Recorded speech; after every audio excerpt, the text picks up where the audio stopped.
Hello everyone. In this video, we will see how to turn off app notifications on Android. So let's get into it. First of all, let's navigate to the phone settings and tap on the settings icon to open it. Once the settings opens up on the screen, scroll down to find the notifications and status bar settings. Once you find, tap to open it. On this page, tap on app notifications. Here is the list of installed apps.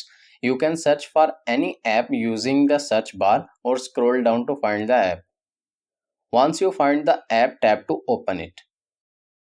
Here are the notification settings. You can turn off any specific notification according to your need, or just turn off show notifications, and all other settings will also turn off. You can also turn off notification settings by toggle off the blue switch. And that's it. This is how you can turn off app notification on Android. I hope this video is helpful for you. For more information, please subscribe our YouTube channel and thank you for watching.